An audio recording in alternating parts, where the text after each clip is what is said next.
მოგესალმებით, მეგობრებო. ჩვენ ვიწყებთ პრესკონფერენციას საქართველოს ჩემპიონის ქამრის მონაწილეებთან ერთად.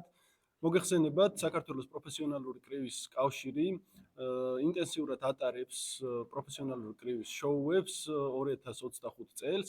გათამაშდა საქართველოს ჩემპიონის ქამრები სხვადასხვა წონით კატეგორიებში და ამჯერად ჩვენ ვიმყოფებით თბილისში, სადაც 26 სექტემბერს უпростоრად ძველ სპორტის სასახლეში გაიმართება მორიგი დიდი საკრივო შოუ, სადაც საქართველოს ჩემპიონი საერთო ქამრისთვის ერთმანეთს შეერკინებიან მართლაც გამორჩეული მოკრივეები, გულშემატკივრისთვის კარგად ნაცნობი მებრძოლები, ლევან იანქოშვილი და აკაკი კაკრიაშვილი, ორივე ამ მებრძოლს ქართული კრივის კომაგი ძალიან კარგად იცნობს, ზოგადად საბრძოლო ხელოვნების კომაგი ძალიან კარგად იცნობს.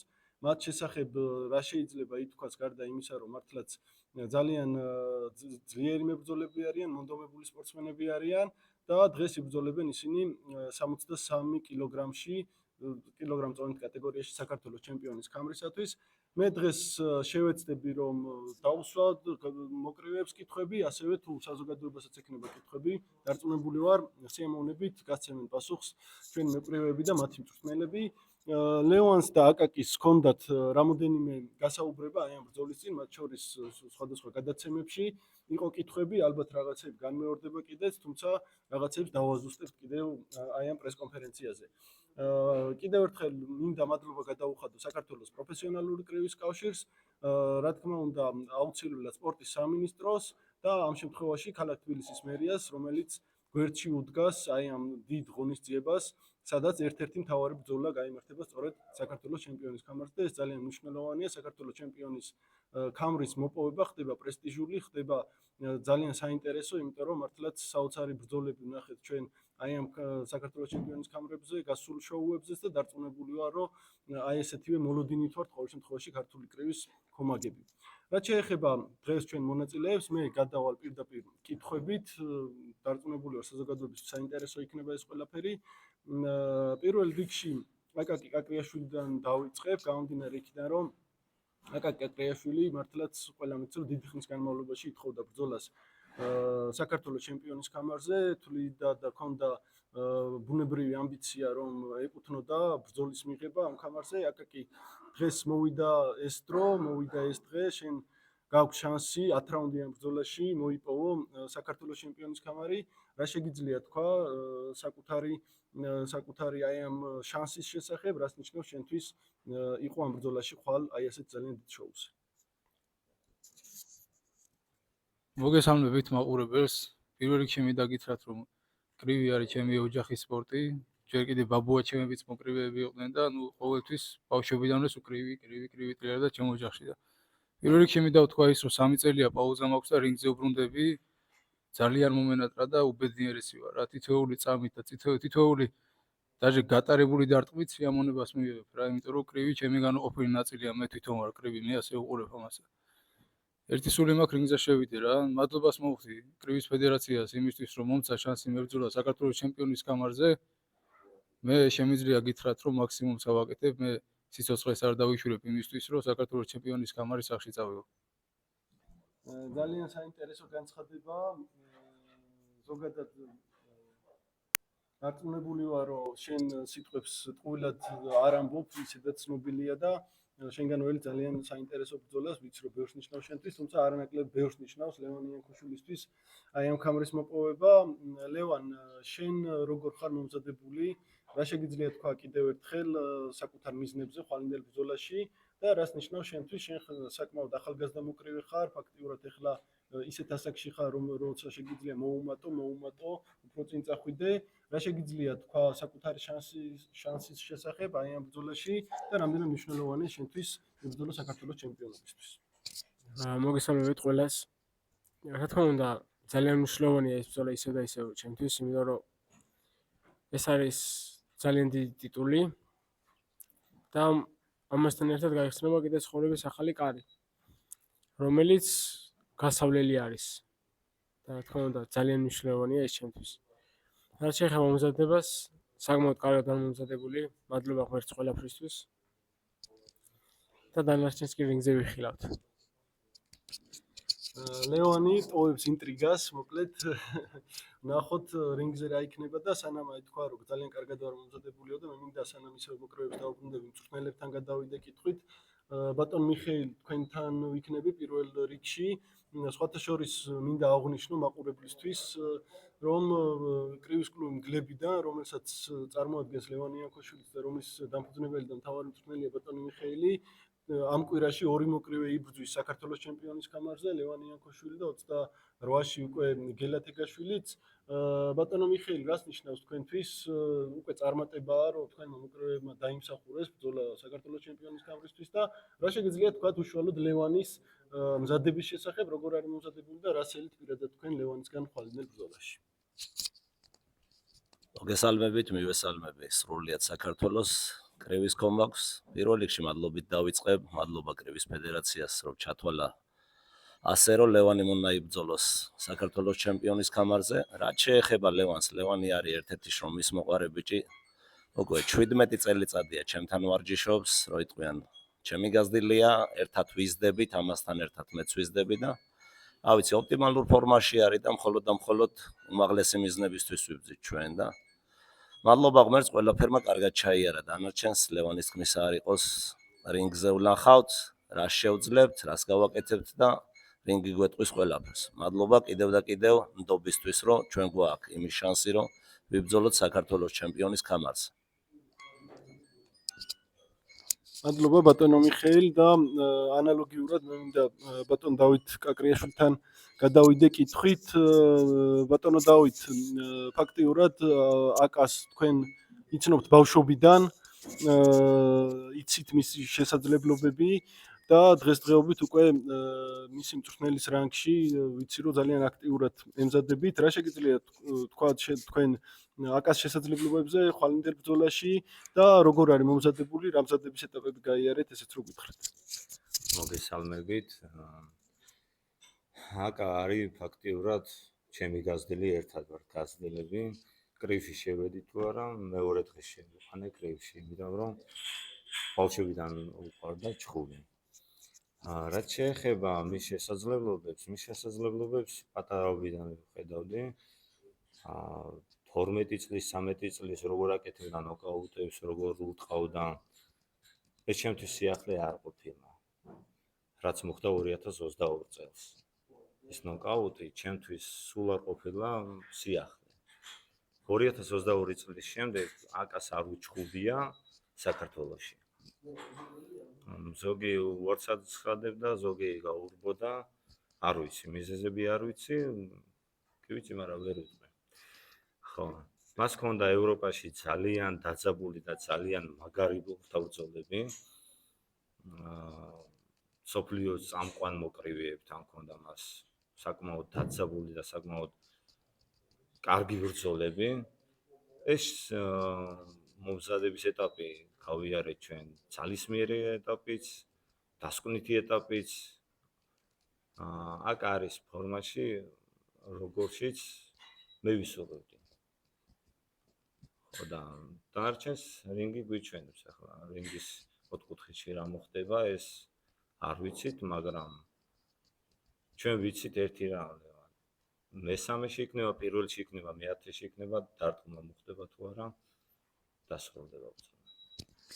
მოკლედ კიდევ ერთი საინტერესო განცხადება აკას გუნდიდან. მე აი ისევ თქვენ გამოთქმულ მოსაზრებას რომ მინდა გამოვახმაურო, რომ დიდი ხანი აკას არ უბრძოლია საქართველოში და ზოგადად პროფესიონალურ კრივის რინგზეც დიდი ხანია არ გასულა. აკა კი შენ რა სიტყვი? ზოგადად ყველამ ვიცით, რომ მოკრივეს სჭირდება ფორმაში ყოფნა, რინგის შეგრძნება. 3 წელია რამდენადაც მე მახსოვს, შენ პროფესიონალურ კრივის რინგზე არ მდგარ ხარ. რას ფიქრობ, რის ხარჯზე შეძლებ ამ ყველაფრის კომპენსირებას, ხო არ შეგიშლის ხელს უკვე მით უმეტეს წინ 10 რაუნდიანი ბრძოლა გელის? სიმართლე გითხრა, მაგაზე არც მიფიქრია, რომ შეეძლო მაგ ფაქტს ჩემთვის ხელი შეეშალა, იმიტომ რომ მქონია დიდხნიანი პაუზები, როგორც მაშინ ვახსენე. რინგზე თავს ძალიან კომფორტულად ვზნობ რა, როგორც თევზის წყალში, ისევა რინგზე. შეიძლება რაღაცა ორგანიზაციაში რომელიმე სახის მუშტი კრივის ცოტა ანდაბნეულობა შეიძლება ვიგრძნო, თუ დიდი პაუზა მექნება. მაგრამ კრივში მე კრივის გარეშე ვერ წარმოვიდგენია ჩემი თავი რა. თვალები რო გავახილე, ალბათ რავი, პირველი რაც ნახე მაიკ ტაისონის ბრძოლა იყო, კასეტაზე ქონდა ჩართული მამა ჩემს, ბაბუა ჩემს საამად და ჩემთვის კრივი არის ის, რასაც მაიკ ტაისონი აკეთებდა. მოცემული გაქვს დრო, ის 4 რაუნდია, 6 რაუნდია თუ 10 რაუნდი, რომ შენი მეტოქი გაანეიტრალო რა, ეს არის ჩემთვის კრივი და ვცდილობ ეს გავაკეთო. თუ გამომივა ძალიან კარგი, თუ არ გამომივა ღვთისნება არის. მე ლევანთან მინდა კიდევ ერთი ასეთი კითხვა დავსვა. ჩვენ წინა გქონდა თქვენ უბრალოდ გქონდათ ჩართვა ჩემს გადაცემაში და იქაც და სხვათა შორის მეც აკაკისგან წამოვიდა რომ მე სანამ მეტოქეებს ერთმანეთს შეფასებას გთხოვდით რომ მე არაფერს არ მეშინია დაახლოებით პერიფრაზი რო გავაკეთო უკეთეს ბიჭებთანაც მიბრძოლია ეს ფრაზა იყო რამოდენიმეჯერ აკას მხრიდან გაჟღერებული ლევან შენთვის ხო არ არის ეს დამატებითი мотиваცია აკაკისთან ბრძოლის წინ როცა გეუბნება რომ შენზე უკეთეს ბიჭებთანაც მიბრძოლია და რა თქმა უნდა კიდევ რო აპირებს რომ როცა მოგხვდება როგორც მის მოწვრთნელმა თქვა როცა გავა ის დარტყმაო დამთავრდება იქ ბრძოლაო რა სიტყვი ამ ყველაფერს ერთ ვიტყვი მარტო ბრძოლა უნდა ვნახოთ რა მოხდება მარტო მაგას ვიტყვი მეც ფიზიკურად ვერაფერს ხედავთ მოკლედ ლევანის განწყობას აკა შენ ხო არ დაამატებდი რამეს აი იმ კუთხით კი დავამატებდი მე არც მიფიქრია არც ერთი წამის რომ ჩემი მეტოქი დამეკრინებინა ლევანი რო არ იყოს შესაფერისი მეტოქი მე მასთან რიგზე არ ავიდოდი და ჩემ წინ რიგზე დგომის უფლებას არ მივცემდი რო არ თქვიდე რომ ჩემი შესაფერისი მეტოქი არის ერთი წამითაც არ დამეკრინებდი ხარ ძმაო ის რომ მე სოფიან ტეკუჩთა ვარ ნაჩუბარი რომელიც სოფლიო რეიტინგის ტოპ 10-ში შედიოდა და საფრანგეთის ლეგენდა არის მე მგონი უცხო არ არის შემთთვის ხო ეს არის და ეს მე არანაირად არ მიფიქრია შენ დაკნინება მაგ სიტყვებით ლევან აკამ ამავდროულად გამოხატა პატივისცემა შენ როგორ შეაფასებ აკაკის როგორც მოკრივეს და როგორც მეტოქეს რინგზე ჯერ პირველ რიგში ადამიანობა არის და მე არის სპორტი რაც ყველაზე მთავარია რა თქმა უნდა ყველა ჩემს მოწინააღმდეგეს პატივცემ იმიტომ რომ რინგზე რაც ხდება რინგში რჩება იმის რინგს გარეთ გამოტანა არ შეიძლება და იმის პირადულში გადატანა და აი შიგნით გულში შეტოვება მაგის არ შეიძლება იმიტომ რომ ეგ უკვე შენს ადამიანობას ეწინააღმდეგება იქ რაც ხდება იქ უნდა მოხდეს თორე გარეთ არ უნდა გარეთ ვერ უნდა შეგეხოს რა არაპროფესიონალებზე მეტყველებს ეგ კი ბატონო მარტო არაპროფესიონალიზმის არა ეგ ის შენ ისე სპორტის კონტექსტში ისვა თორე მე ზოგადად ვიზახი ადამიანობაში ვიზახი ეხლა რაღაცა რომ ხდება რინგზე იქ უნდა დარჩეს ეხლა მაგალითად რო ვიღოთ სკოლაში რო რაღაც ხდება იქ სკოლაში მომთავრდება ხო ანუ თუ ის ვერ თემა რომ ხედავ რინგზე რაც უნდა მოხდეს იქ უნდა დარჩეს რა თუ ვერ ხედავ ადამიანი რინგსა და ცხოვრებას შორის სხვაობას იმ ზღვარს ნუ არაპროფესიონალი ხარ მე ეს ვიგულისხმე რა ну ბევრი რაღაც გაქვს მაგრამ უფრო მეტად სასწავლე რა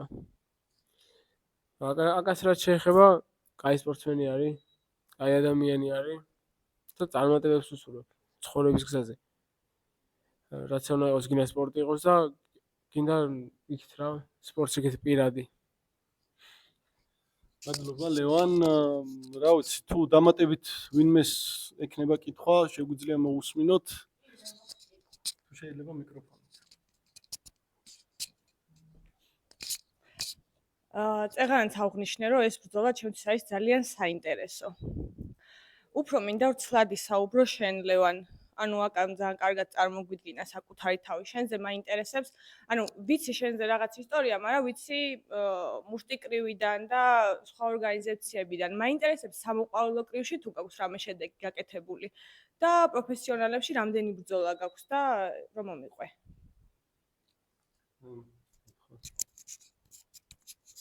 სამოყვარულოში არაერთი ბრძოლა მაქვს ჩატარებული. და საკმაოდ სერიოზულ ბიჭებთან მაქვს ნაჩხუბი. თუ საქართველოზე მოგებული არ მაქვს. ძირითადად დღევანდელ წამყვან სპორტსმენებთან მაქვს წაგებული. ვინც არიან რა ლიდერბორდში თავრები. ხო და რომ მაგის გარეთ ზუსტად არ მახსოვს პროფესიონალ ბოქსში რამდენი შხუ მაქვს ჩატარებული. მაგრამ ბევრი მაქვს საკმაოდ. ყველაზე მეტი რამდენი რაუნდი გიჩხუბია? 8. ну რასაც ჩხუბი ქვია. ჩემთვის ძალიან ტექნიკური მოკრივე ხარ და ჩემი პირადი აზრია რომ უფრო მეტად უნდა ისწავლო შენი თავის წარმოჩენა, იმიტომ რომ საერთოდ არ გაქვს იმის საბაბი რომ ესე ცოტა ილაპარაკო შენ თავზე რა, ძალიან კარგი კრივი გაქვს, შენი ბრძოლები ძალიან სანახაობრივია, თუნდაც მუშტი კრივში, სადაც მე შენ მინახი ხარ, მე არ ვფიქრობ, რომ ის ბრძოლები შენ წაგიგია, ჩემთვის ხარ ძალიან მაღალი დონის, ანუ საქართველოში გულისხმობ რა ბიჭებიც ყავს და რა კონკურენციაც არის, ვფიქრობ, რომ ერთ-ერთი საუკეთესო ხარ.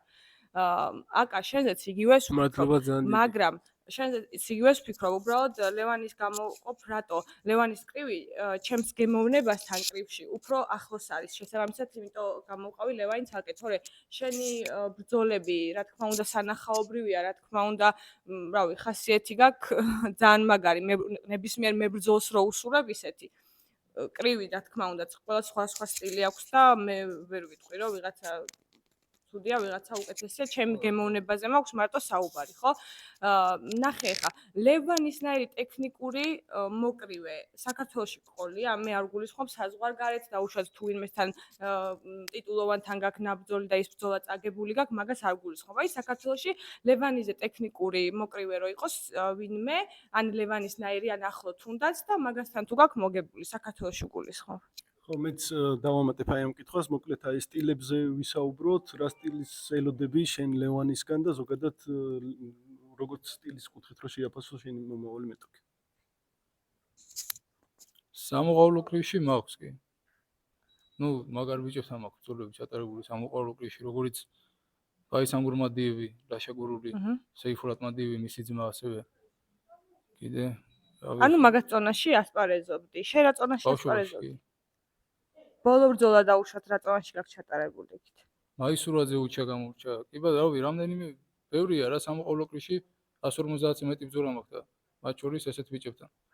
კაი და პროფესიონალებში რა ხდება? პროფესიონალებში სეიდოვთან მაქვს გაკეთებული წრის ნოკაუტი, სეიდოვთან იანკომ წააგო. სტილისტიკურად როგორი მუშავა იმასთან, ანუ მეორე ნომრად მუშაობდა, როგორც დაუშვათ იან ქოშურთან უფრო ახლოს არის ეგ სტილი თუ ისიც მოჩეხავე იყო მარტივად რო გითხრა რა. სეიდოვი არის ტემპავი კი რა, რომელიც ცდილობდა მეორე ნომრად მუშაობას და მაქსიმალურად მეტი დარტყმა გადმოეყარა. ჩემი გეგმა იყო ის, რომ მე უნდა ამეწია ხილები, ყრუდაცვა დამეკავებინა, მე არა წინ და მეცადა რომ მაქსიმალურად მეტი დარტყმა გადმოეყარა სეიდოვს, რომ 6 რაუნდში ის უთქვა აღარ შეძლებოდა. და როგორც კი ხილებს აწევდა და დამიდგებოდა, რასაც ვაპირებდი ის გავაკეთე. ანუ შენთვის 10 რაუნდი პლუსია. კი, ველოდებოდი, როდის აწევდა ხილებს და დამიდგებოდა, იმიტომ რომ ეგეთ ტემპში მუშაობას, როგორცაც მე მას უფლებას ვაძლევდი, 6 რაუნდი ვერ გახაჩავდა. კარგი, გასაგებია ლევან. შენ გკითხავ ახლა დარწმუნებული ვარ, რომ იგივე სტილში იბოქსავებს აკა, ხო? და შენ მზად ხარ, რომ დაუშვათ მაგ მოწოლას გაუძლო, რასაც ეს აპირებს? ფიზიკურად თუ გამძლეობით, ამტანობით, რავი, ყველაფრით მაინტერესებს. ნახოთ. საკმარის სპარინგ პარტნიორები გყავდა, კარგად ხარ მომზადებული? სამაოდ კარგი სპარინგ პარტნიორები მყავდა. გასაგებია, წარმატებები ორივეს. მადლობა. მე მგონი რა ვიცი, საინტერესო იყო რაიმეს დამატება ხო არ გაქვს სურვილი ამ მწვრთნელებს ან მოკრივეებს.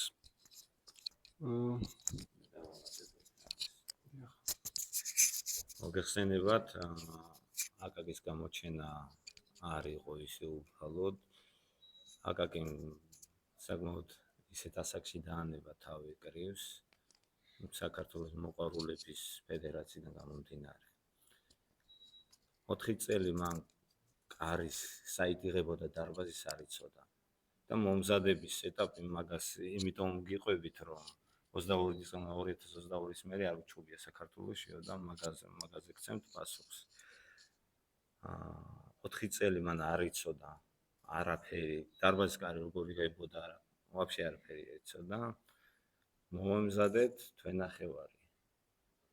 და მან საკმაოდ კარგ მოკრივესთან კაბინაშვილთან იმუშავა და ყველა მიცით როგორ წარმოაჩინა თავის თავი. ასე რომ მოკრივეს კრივი არ უწოდება რა. ანუ პაუზა პაუზა პრობლემა არა.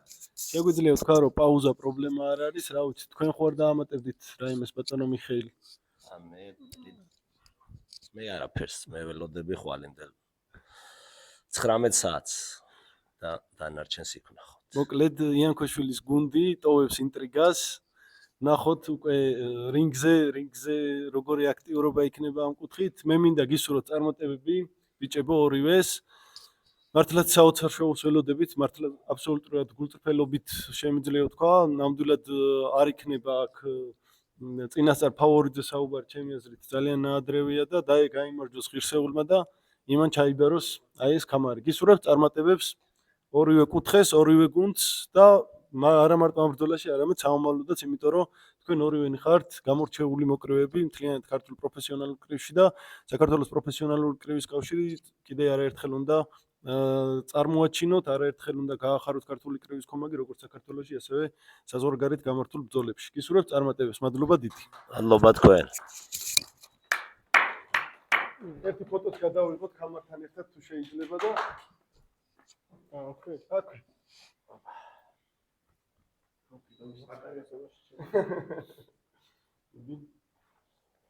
აი ესეთი მართლაც ქამარი როგორ მოგწონთ ქამარი შენიერი მგონი საინტერესო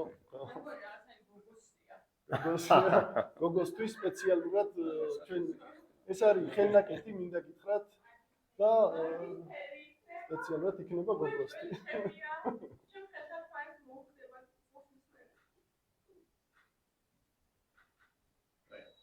ეს მე მიმაქ ხვალ თქვენ გადაწყვეტეთ მადლობა დიდი ზოლამ გადაწყვეტს.